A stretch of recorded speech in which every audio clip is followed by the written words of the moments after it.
अगर कोई person business कर रहा है या फिर नया बिजनेस स्टार्ट कर रहा है तो ये हमेशा कन्फ्यूजन रहता है कि जीएसटी का रजिस्ट्रेशन लें या फिर ना लें।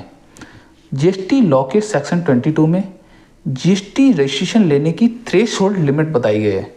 इसके अकॉर्डिंग अगर कोई पर्सन इन द स्टेट्स उसका जो गुड्स का एग्रीगेट टर्नओवर है, मीन्स पूरे साल में फाइनेंशियल ईयर में उसकी जो सेल है वो 40 लाख रुपए से नीचे है तो उसको जीएसटी का रजिस्ट्रेशन लेने की ज़रूरत नहीं है। यही चीज़ अगर कोई सर्विस प्रोवाइड करा रहा है तो जो 40 लाख की लिमिट है वो 20 लाख रुपए की हो जाती है। मीन्स अगर उसका साल में कोई टर्नओवर 20 लाख रुपए तक है तो उसको जीएसटी रजिस्ट्रेशन नहीं लेना है। अगर ये लिमिट 20 लाख रुपए से ऊपर हो जाती है तो उसको जीएसटी रजिस्ट्रेशन लेना मैंडेटरी है। अब जीएसटी लॉ में कुछ जो स्टेट्स हैं स्पेशल कैटेगरी में, उस केस में जो 40 लाख की जो लिमिट है वो 20 लाख की हो जाती है और जो सर्विस के केस में 20 लाख की जो लिमिट है वो 10 लाख की हो जाती है। अब स्पेशल कैटेगरी में कौन से स्टेट्स आते हैं? मेघालय है, मिजोरम है, मणिपुर है, अरुणाचल प्रदेश है, सिक्किम है, नागालैंड है, हिमाचल प्रदेश है और उत्तराखंड है और त्रिपुरा है। ये कुछ स्टेट्स हैं। इस स्टेट्स में ये जो 40 लाख की लिमिट है वो 20 लाख की हो जाती है और जो सर्विस के केस में 20 लाख की जो लिमिट है वो 10 लाख की हो जाती है। अब अगर कोई जो सेल है गुड्स की वो इंटर स्टेट कर रहा है, उस केस में अगर उसका जो एग्रीगेट टर्नओवर है फाइनेंशियल ईयर में वो अगर 1 रुपए का भी है तो भी उसको जीएसटी रजिस्ट्रेशन लेना मैंडेटरी हो जाएगा। सर्विस के केस में ये एप्लीकेबल नहीं होता है।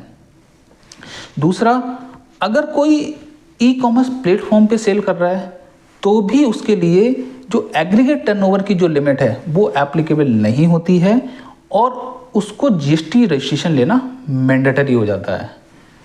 नेक्स्ट, अगर कोई आईएसटी सर्विस डिस्ट्रीब्यूटर है उस केस में भी उसको जीएसटी रजिस्ट्रेशन लेना मैंडेटरी हो जाता है।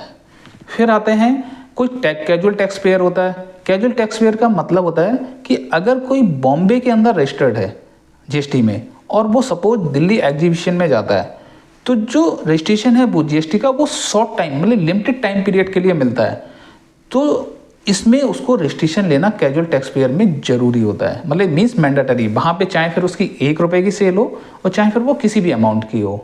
उसके बाद अगर कोई एनआरआई है और वो अगर सेल कर रहा है उस केस में भी जीएसटी का जो रजिस्ट्रेशन है वो मैंडेटरी हो जाता है, मीन्स ज़रूरी हो जाता है।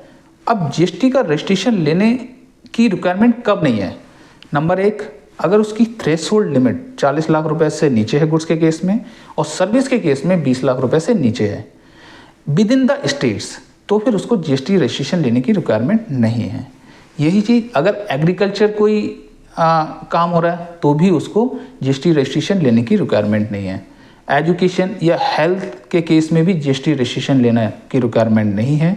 कोई नॉन टैक्सेबल सर्विसेज हैं या एग्जम्प्ट सर्विसेज हैं उस केस में भी जीएसटी का जो रजिस्ट्रेशन है वो लेने की रिक्वायरमेंट नहीं है। Thank you, wish you all the best.